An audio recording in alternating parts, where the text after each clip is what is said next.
Hey everybody, Dr. Alex here from Practice Domination, and welcome to article commentary about my latest article, 6 Intelligence Gathering Techniques that Pry Info Out of Your Clients, and whoever else you might want to use them on. So I'm a pretty extroverted guy. I like to talk to people who are near me in line at the grocery store, wherever I'm out and about. It's easy for me to talk to people, but sometimes people don't necessarily want to talk. And some clients I have come in, they're real reluctant to share things with you. And some of these things you need in order to find out people's history, what's going on, what their goals are. Sometimes they're not forthright with all that information. And these tricks I'm going to share with you coming up will help you elicit information out of your clients and whoever else you want to use the tricks on. They're pretty powerful, cool tricks. It's basically techniques of conversation. However, it's not just straight up asking people about what's going on in their lives, or asking bluntly or point blank the question that might get the information out of them. It's kind of a roundabout way to get them to talk themselves. And often when you're using these techniques, it's worthwhile to have what you want to find out in mind. It's sort of like a path. It's like the sales line, right? Sales is a straight line. There's a goal. It's getting the sale. And you got to get the person down the line in order to get the sale, right? Or if there's a piece of information out here, you have to walk them through the conversation to get that piece of information. So these tricks will help you do that. Even if someone might seem tough and doesn't want to tell you about the injuries or whatever is going on in their lives that prompted them to come see you, even if they don't want to tell you about how it might be impacting their life. We all have clients like that. They're tough. They don't want to seem vulnerable or whatever, but there's a reason they come to your office, and these tricks will help you get that information out of them. And it'll help you get information out of other people too. Just use them for good. Don't use them for bad. But anyway, let me tell you real quick how I came upon these tricks. So back, gosh, I don't know, 15, 16 years ago, I was in college. I was studying international relations and Russian language. And I was really interested in those types of subjects at the time. I had a little bit of a different idea of what I wanted to do with my life at that time.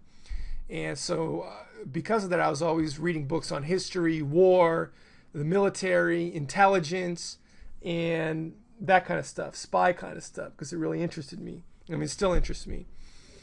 And of course, since I was in college during 9/11 and when we went to war in Afghanistan, I was interested with the politics during that time, with the military action we took against Afghanistan, against Al Qaeda during that time. And so I was always thirsty for knowledge, always trying to read all the books that were coming out because I wanted to know more. One thing that I think I have probably as a strength is a real curiosity and a thirst for knowledge. I always want to know what's going on and understand the world around me as best I can. And some of these books that I read included Jawbreaker, First In, which were about the intelligence guys on the ground that kind of paved the way and cleared the way for the actual military to come in and do their thing. A couple other books I read, Kill Bin Laden, was about looking for Bin Laden in the hills of Tora Bora, where they were just behind him by, just a couple steps behind him. And that's a really interesting book because really the guys who were there, the book describes how they were largely handicapped by the people in charge. And I don't know if it's, quite mentioned overtly, but the guy that wrote the book sort of thought that they were not supposed to actually capture him, which is kind of interesting. And another good book I read, Not a Good Day to Die by Sean Naylor, who was like a journalist or something. But it's a very good book about Operation Anaconda and the battle for the Shikot Valley. And another book that talked about Operation Anaconda, which I think is the best of the bunch that I read, and this is just a few of them that I read, is called The Mission, the Men and Me by, he's retired now, but then he was Lieutenant Colonel Pete Blaber, who was in charge of the Advanced Force Operations and the Special Operations teams, providing recon at the forward operating base during Operation Anaconda. And the whole book is phenomenal. It's, you know, part biography. He goes into some of the stuff that he did in the military. He was in a pretty elite unit, commanded a very elite unit, the most elite counter-terrorist unit that really the world has, and definitely that the United States military has. Very secretive unit, which I was always very interested in because they do really cool stuff. And they're basically all superheroes. The book is, like I said, semi-biographical, semi-autobiographical, and it also goes into some of the lessons, the takeaways and the lessons from the missions he was involved in. He doesn't go into, you know, super detail because really you can't, but he tells as much as he possibly can, and then also gives the takeaways from the missions. One of the things he talked about was after 9/11, he went to go talk to this guy called Ali Mohammed, and Ali Mohammed is a very interesting character. He was a major in the Egyptian military, in the Egyptian, some sort of Egyptian military, maybe the Egyptian army. Let's call it the Egyptian army. And when he was there, he trained, I think, all sorts of, in the 80s. So as a member of as a major in the Egyptian special forces, he helped train Afghani mujahideen, including Osama bin Laden and others, to fight the Soviets. And in '88, he moved to the U.S. and married a woman to become a citizen. I think one of his main goals in the book, it says one of his main goals was to become a FBI agent or a agent for the Central Intelligence Agency. And when he was here, he enlisted in the U.S. Army. And that was going to be a stepping stone onto bigger and better things, his ultimate goals. And he expected to parlay his experience with the Egyptian Special Forces into the U.S. Army Special Forces. And I don't believe it worked out that well for him, but he was still stationed at Fort Bragg, I believe, and was there teaching Afghani culture and those types of things. Well, he was getting really antsy about not having any action, not really getting into anything interesting, so he took a leave and then went back to Afghanistan to fight the Soviets. And he came back, the story is he came back with a couple belt buckles off of soldiers that he killed and gave them to his commanding officer at the base. And the guy's like, well, what the hell are you doing? You're not supposed to be out there fighting basically for another army, for another military. It's completely out of order. And in any other case, he would have been brought up on charges, probably discharged, court-martialed, but he wasn't. So the idea is, and the thought is, that he was working for U.S. intelligence during that time. And that would explain why, you know, nothing came of his little excursion back to Afghanistan. But anyway, a few years later, he again returned to Afghanistan and used his United States Special Forces training to train Al-Qaeda, including bin Laden and some of his other members, in unconventional warfare, in assassination, in real kind of the more, as you say, darker aspects of war. Not that there's any real light aspects, but you probably know what I mean. And in the 90s, he was involved in setting up Al-Qaeda cells in Tanzania and Kenya. And his work eventually led to the bombings of the embassies, the U.S. embassies in those countries. And there's also, he may have become an FBI informant earlier in the 90s. And then when those explosions happened, the FBI was still keeping track of him, and they raided his apartment and found all sorts of stuff that they charged him on, evidence of terrorist activities, and he was charged with 5 counts of conspiracy.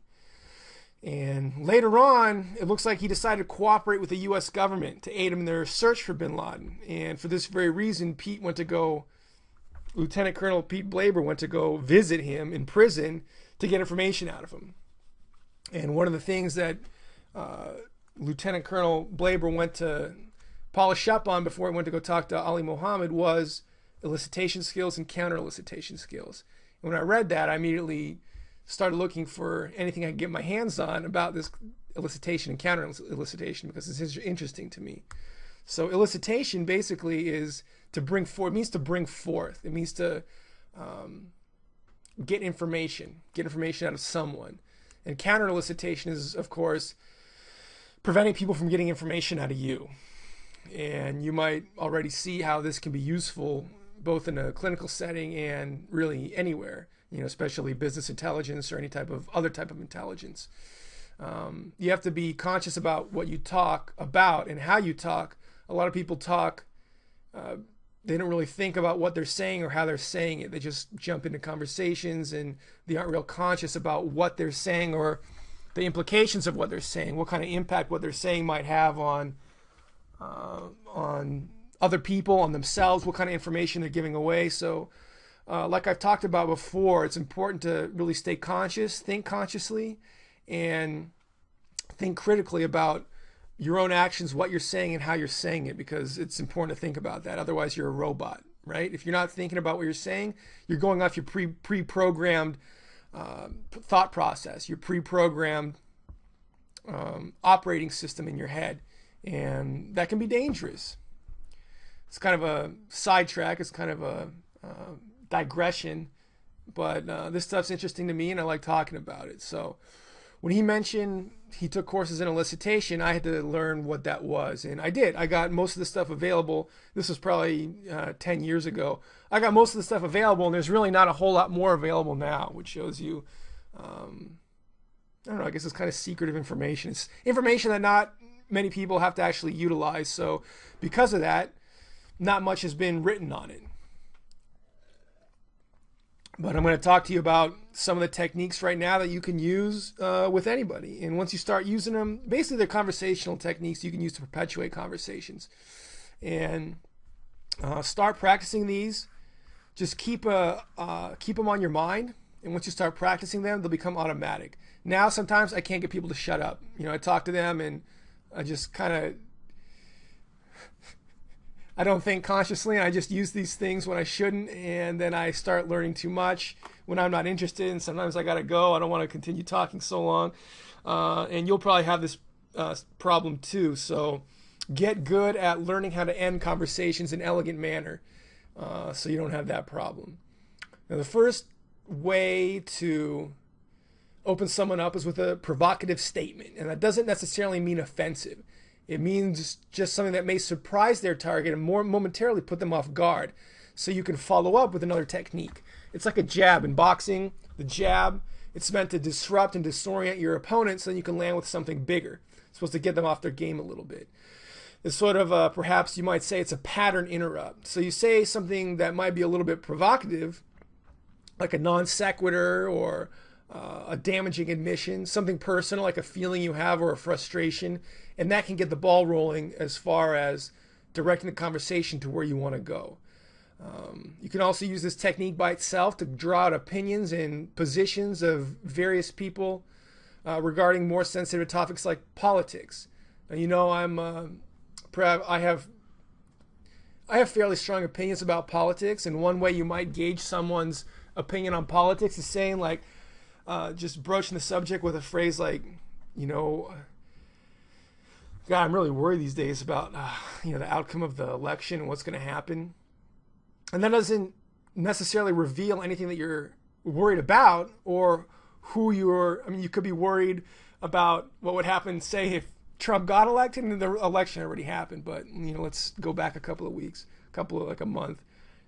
You might be saying something to the effect that you're worried about what happens if Trump get elected, or if you're worried about if Trump doesn't get elected, because the proposition of Hillary getting elected, I think, was terrible. I mean, it was most certainly would mean escalating wars in the Middle East and, a whole lot of other negative things that we would really want to avoid. So saying something like that, it's a provocative statement, and it's going to elicit probably the opinion of the person that you're talking to. It does not put you it doesn't pigeonhole you. It doesn't expose what you're worried about. It doesn't expose your position, but it opens up a conversation to go somewhere to find out some information you want to know about. So if you said, yeah, I'm really worried about the election, the direction things are going, the person that you're talking to, you might not know where they stand, but they're probably going to reveal that because they're going to agree with you, probably, because they're probably worried for one reason or another. And then that might open them up to reveal some clues about where they stand, and then you can go from there. So the idea is, say something that might be a little bit provocative, a little damaging, a little bit revealing, a little bit making you vulnerable, that can open up a path towards more conversation without letting your own position or stance be known. Now, quid pro quo, it means something for something, and it indicates an even exchange.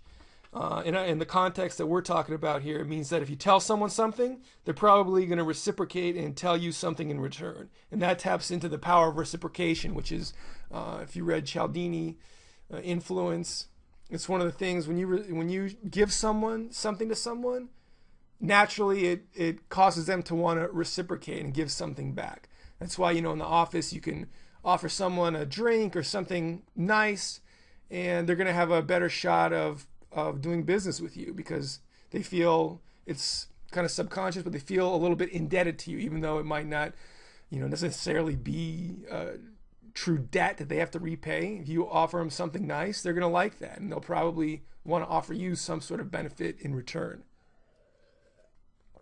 So when you offer someone some information, or like say a secret, you share a secret with someone, they're probably going to share one back with you. And that's something that you can use. Tell them something secret or exclusive, and you might get something back. You might not, but you might. And it puts you in a good position to get some information. Just make sure you don't spill too many beans when you use this technique, because remember, you're trying to get information out of the other person. You shouldn't be giving up too much of your own information. You shouldn't be sacrificing too much of your own information to get the information out of your person. Flattery. Everybody appreciates sincere flattery. And if you compliment someone on something, chances are they're going to start talking about that. Or they're going to talk about something related to that. Of course, you might get some people who don't appreciate nice comments or don't appreciate a compliment. So, not all these techniques are going to work with everyone. And you're going to have to use your ability to judge character based on that. If someone has a strong self-confidence, has a strong self-esteem, flattery will work. If they don't, and you can usually tell how people feel about themselves based on how they dress and whatnot, how they carry themselves, you'll have to be smart about how you use flattery. Just something to be aware of. So like I said, when you compliment or say something nice to someone about something in their person or on their person, they'll probably start talking about that, and you might get a history about it, and it'll open up other paths of communication which you can explore. And that might work for, say, it's a quiet client who doesn't like to open up much or doesn't like to talk a whole lot. Flattery might be a good technique to use. Quid pro quo might be a good technique to use with someone who's quiet. I think quid pro quo would work very well with someone who doesn't like to reveal too much, because it builds trust. If you tell someone a secret, if you're trusting them with some exclusive insider information, they might very well respond in kind. So on to the next one. Disbelief. This one works like gangbusters almost in every scenario. You can use this one for the entire conversation. Often it'll work so well you won't have to use anything else. And all it is, disbelief. Someone tells you something, just be surprised at it, be excited by it. Don't believe it. You say, no way. And then they'll probably, if someone tells you something fantastic, like,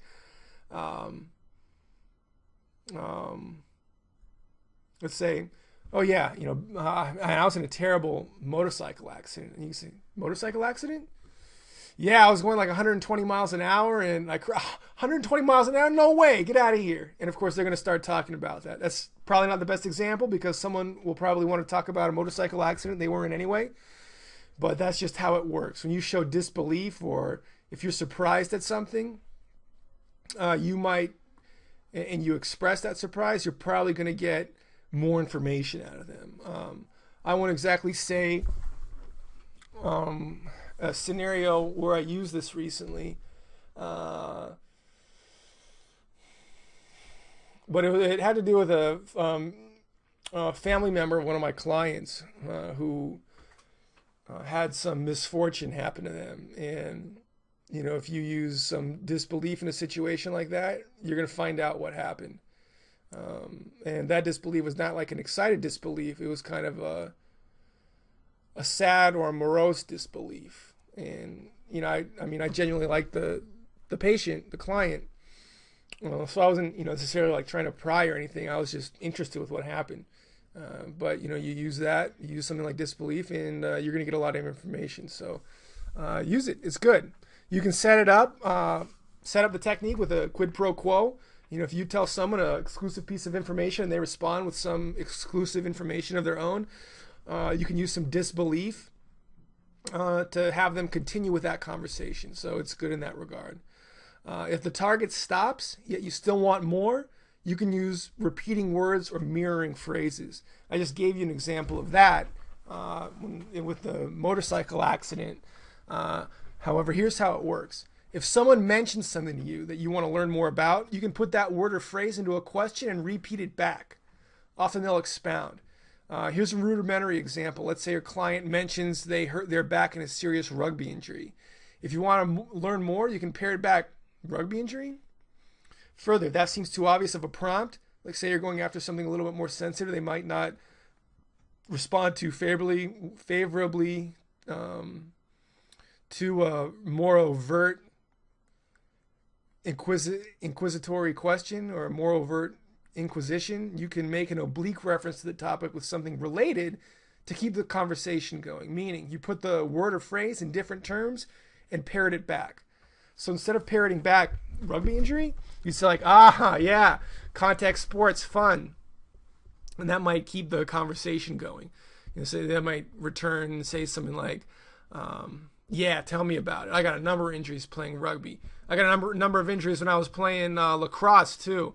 Man, I blew up my ACL, my shoulder. And then you can go from there and get information on those injuries too. Depending on your target's character, you might go to the sarcastic route by saying something like, an injury playing rugby? That's weird. I thought rugby was a pretty safe, easy sport. You got injured doing that? And that last question you should probably disregard, but, you can just use the sarcastic route. You say, weird, I thought rugby was a pretty easy and safe sport. And then they'll laugh, and then they'll probably start talking more about the injuries that they sustained. So those are pretty examples, but I'm sure you get the point. And alternatively, this is a really good one. This is a really interesting one. You can make an incorrect or naive statement. So I'm sure you've noticed a lot of people like pats on the back. They want to have people recognize their skills and their talents, and they like to talk about things that they've accomplished or that they've done because people think it's cool and they feel good about that. When you sense you have someone like that in front of you, this is going to work great. I don't know if my dad knew that he was doing this, but he would use this a lot on me and my sister, which is kind of interesting. I don't think he actually knew what he was doing. I think he would just, I think that's what parents do sometimes. You say something silly or wrong and you get your kids to correct you, but it's the same principle. And if you have kids, you've probably done this. It works with adults too. And it lets your target or your client or whoever flatter themselves a little bit. It inflates their ego a little bit, and everybody, they feel good when they do that. Everybody likes to, feel good about themselves. So this lets people feel good about themselves. When you say something incorrect, don't make it so incorrect that you look like a buffoon, because that's not going to help your own stature. It's always good to be underestimated. However, if you straight up play dumb, they might catch on, number one, and number two, it might just paint you in a poor light, and it won't represent you how you want to be represented. So be careful with that. However, when you do make an incorrect or naive statement, they're going to want to correct you. And naive, I think, is a better way to put the technique rather than incorrect. Say something a little bit naive, and they're gonna want to set the record straight and tell you exactly what's correct. It works. It works really well. You can use an oblique reference too as the naive statement, like I mentioned in the last one, repeating words, mirroring phrases. I can't think of an example right now off the top of my head. Let me see if I can. Give me a second. So for example, if you want to find out, you know, a location, like if someone tells you, oh yeah, I went to a steakhouse. You know, I went to Bill's Steakhouse last night. You say, oh yeah, that's a steakhouse over on Page Mill Road, right? No, it's on Sand Hill Road. Yeah, it's really good. And then so you find out a little bit of information. You might not know where it is, and you might have a more sophisticated bit of information that you're hunting for. However, that's basically it. That's basically what you do. So that's pretty much it. That wraps up the techniques I wanted to share with you. Now that you've read them, you should practice using them in your day-to-day life. Once you start using them, I mean, they might seem like they're somewhat manipulative, but really it's just a way to encourage conversation between two people. In a clinical setting, you might have information that is critical to learning more about the patient, getting a history. And, you know, if you're dating someone or if you're meeting someone who's shy, it's a good way to have them open up. Just make sure you use it for a good reason where everybody benefits, and you'll be fine. Start practicing them, and soon you'll be practicing them automatically, and you won't believe how quickly people will open up to you. A lot of times you can start with one of these things, like just say to someone, how's your day going? And, you know, you'll see them kind of, you know, relax a little bit. This happens all the time. Just give them something sincere, like, how's your day going? And then, you know, it's okay. I've only got, you know, 2 hours left to work. And then just go from there. And it's real easy to continue conversations using these techniques. That's about it. If you like the information in this post, be sure to check out my book. Buy it, because I know you're going to like it. There's a lot of other secret stuff that I talk about that's similar to these types of techniques and tricks that I've shared with you today. So be sure to check that out at practicedomination.com/book. That's about all. Dr. Alex signing out. Be sure to like and subscribe so you watch every new episode that comes out, every new video. And I'll see you in the next video. Thanks for being with me. Bye.